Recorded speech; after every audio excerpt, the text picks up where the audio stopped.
The crystal chandelier washed my parents' dining room in a honeyed glow as we gathered for their 35th anniversary dinner. I tugged at my plain black dress, underdressed beside my sister Charlotte's couture shimmer and my mother's appraisal that could chip glass. Dad lifted his flute. Mom's smile was already rehearsed for photographs. I kept quiet. At 29, I was done explaining why I teach for a living, why I rent a cottage by the lake, why I'd rather grade essays than chase promotions at cocktail hours. "Ava, you could have put in a little effort," Mom murmured as I sat. I tasted my water and let the comment dissolve. Relatives slid into their chairs. Aunt Meredith, Uncle John, cousins who only called when they needed school recommendations.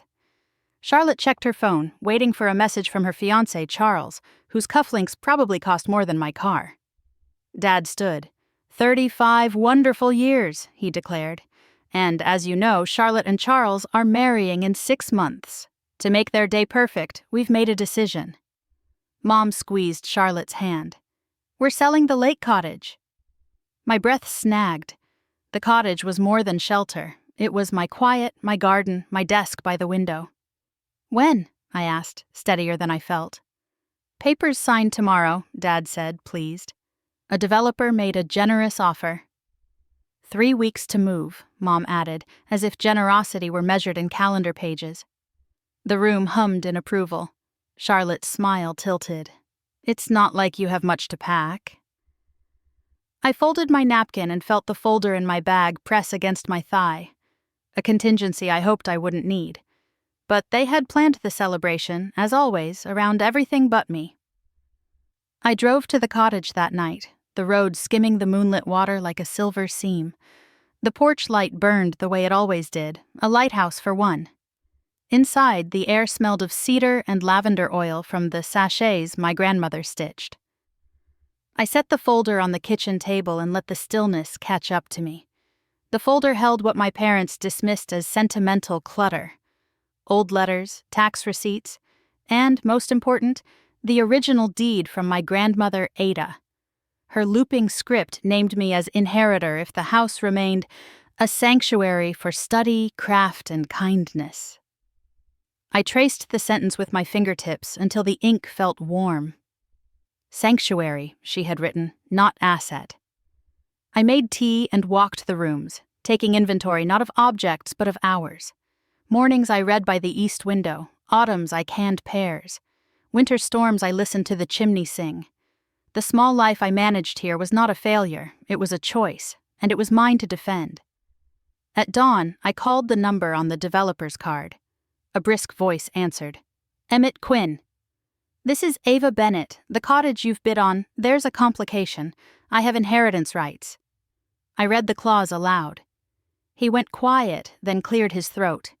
"If the deed holds, we can't close," he said. "Send a copy. I'll suspend the offer for 30 days while our attorneys review." I scanned the papers and hit send. Relief arrived like rain after a dry year. 30 days wasn't forever, but it was time. Time to pack without panic, time to choose, time to be braver than I had been at that table. By afternoon, the family chat detonated. Charlotte sent confetti. Mom asked for my key. I called instead. "The sale is paused," I told them. "Grandma's deed gives me standing." Silence, then Dad's careful voice. "We thought it was just nostalgia." "It's an agreement," I said. "A promise to keep this place a sanctuary." He sighed. "Come tonight, let's talk." I agreed, but first I drove to the library to meet Emmett, who'd requested the originals. He arrived looking apologetic. "I'm not here to bully you," he said, spreading photocopies. "If the clause is valid, we'll rescind. If not, we'll redesign so your cottage stays." "Why?" I asked. "Because towns need quiet as much as commerce," he said. We walked once around the lake. I told him about my students, the garden, the chimney's winter song. He nodded. 30 days for the lawyers, he said. "Meanwhile, I'll draft version 2. That evening my parents sat together, stern but tired. I placed the deed on the table. Mom traced Ada's signature. "She wanted you to have what eluded her," Mom whispered. "A room she chose herself." Dad rubbed his jaw. "We'll trim the wedding budget.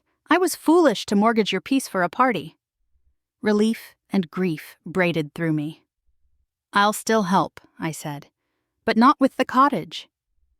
2 weeks later, Emmett called. "Clause upheld, deal revised, your home remains." Charlotte brought coffee and stayed to help me pack books. I planted pears that weekend, a row of promised springs. When the first shovel bit earth, I felt the cottage lean toward me, as if saying, "Finally, you chose us back."